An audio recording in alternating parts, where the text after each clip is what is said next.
Joe and Zoe Hunting Show. Hey, what's going on? So, you guys want to know the recipe for the best Moscow Mule of your life? 2 shots in a 24-ounce glass, 24-ounce tumbler.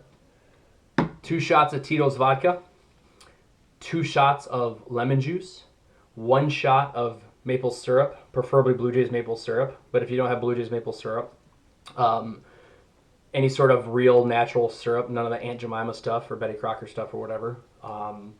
And half a can of Gosling's ginger beer. Okay? So again, 2 shots of Tito's. For every shot of Tito's, every shot of vodka, I use 1 shot of lime juice. Okay? And then I use 1 shot of maple syrup because it does make it pretty sweet. But the maple syrup doesn't make it so sweet to where it's like, takes your breath away. It's actually a really nice, smooth sweetness. So it's actually really, really good. Let me make sure Yep, okay. So I've actually got my GoPro wannabe camera going right now because I'm going to try to make a YouTube post or YouTube video. It's probably going to be terrible. Yeah, so I've got that camera right there and then my cell phone right here doing Instagram. So, and then I've got my spreadsheet with all my data that I keep track of for maple syrup season.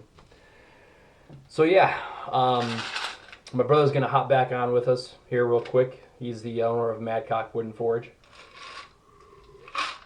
He's the one that made that really, really cool wooden maple box for me, that tin can, or that looked like a tin can wooden box. So for those of you that would like some Blue Jays maple syrup, I'm in the process right now of figuring out the shipping. This is my first year ever shipping syrup.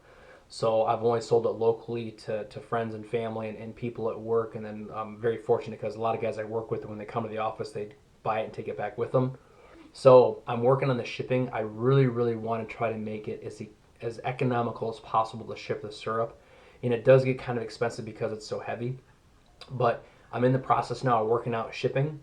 Once I get the shipping figured out, I will direct message anybody that's messaged me throughout the year that wanted maple syrup. I've got a list started. I think I've got about 30 Instagram followers right now that want it, plus a couple guys on my Fishing Pro staff team, a couple people from Facebook, and then all the people at work.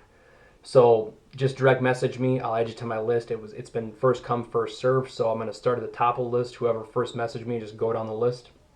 But again, I want to make it as economical as possible for shipping the syrup. And I want to make it fair. I'm not going to make any money on the shipping. I'm really not making any money on syrup either. Like I mentioned earlier to some of you that have been watching, my expenses total for the past 4 years, with all the syrup I've made and all the stuff I've bought, my expenses right now are like $3,700.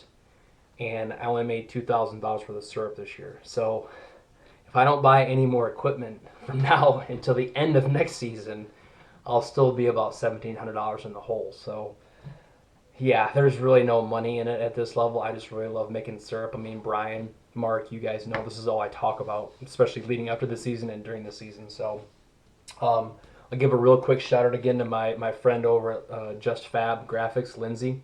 So she actually made these stickers for me, these Blue Jays maple syrup stickers for me. So these are the very first logos or stickers that I've made. This is the logo that's going to be on Mark and I's jerseys. But yeah, so she made these stickers for me to go on my bottles. So these are the 1 pint bottles. I've got 1 pint and 1 quart plastic bottles only that I'm going to ship this year.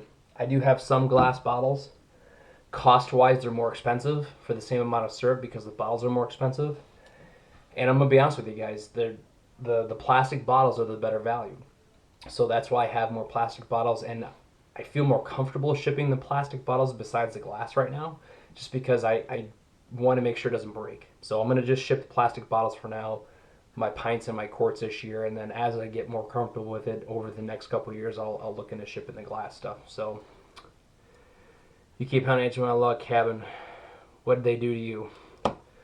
Not that they did anything to me. It's just it's high fructose corn syrup. It's the worst type of sweetener you can put in your body. I mean, I grew up eating that stuff because we didn't always have real maple syrup growing up as kids, you know. So yeah, I used to eat the strawberry flavored Aunt Jemima syrup. I love that stuff, you know. Or when I go to a restaurant that doesn't have real maple syrup, I've got to eat Aunt Jemima or Log Cabin, all that other stuff, you know. So it's okay, but I can promise you, Marine Clean Texas, once you try the syrup, and even like Brian just mentioned, and Robert there, you know, once you have real maple syrup, and mine or whoever's you get, if you get it from a small local supplier, you will never think twice about buying store bought Aunt Jemima high fructose corn syrup maple syrup. It's unlike anything you've ever had before. I can promise you that. So, um, trust me when I tell you it'll be life changing. So, yeah, you don't have, you know, down in Texas, yeah, it's really hard to find probably good maple syrup. There's no local production going on. So, a little bit of history, or a little bit of trivia. I learned this over the past couple of years, so don't. This isn't, you know, there's probably it's probably changed now, but Quebec, Canada, makes 75% of the world's supply of maple syrup. Okay, the annual consumption of maple syrup is anywhere from 180 to 195 million tons of syrup. So 75% comes from Quebec, and the rest comes from the Northeast, so Connecticut, Vermont, New Hampshire, and then Pennsylvania, Michigan, Ohio. There's families out in Iowa that make it, North Dakota. So it's a very small region that actually can make syrup at any high volumes. They're not making syrup in Europe. They've tried before, but they just don't have that temperature fluctuation that we need to have in the spring to make good syrup. So, um, yeah, like I said, Marine Clean Texas, I will definitely. Yeah, Illinois makes it. Yeah, I mean there's quite a few states. New York makes it as well. I know the northern parts of Virginia and West Virginia make maple syrup as well. But you can't get very far south. I think the farthest south you're going to get down to is the northern parts of Virginia and maybe some southern parts of Ohio. I don't know how far down south in Illinois you can get away with making syrup, but again, you've got to have that fluctuation of temperature for an extended amount of time from freezing at night to thawing during the day, because that change in temperature is what caused pressure in the tree. It changes the pressure in the tree, and that's what causes the sap to flow. So at night, when the ground freezes, the sap from the trunk of the root base gets pulled up into the tree, and then as it thaws during the day, it falls back down. So that change in temperature is what causes that sap to flow.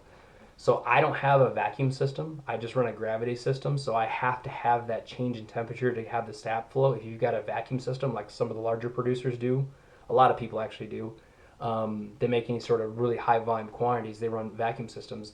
They don't need that change in temperature. As long as the trees are thawed out, they can pull sap out of the tree. So, but one of these days I wish I would. We tap usually in January, February, and we are making syrup till mid-February through March, depending on weather. Yeah, yep. So your season's probably a little bit sooner than ours here in I guess, if you want to call it central Michigan. Not really central, but I guess the thumb area. But I tapped my trees this year. I'll tell you because I got my spreadsheet open. I tapped my trees on February 21st. I didn't get my first sap flow until the 23rd.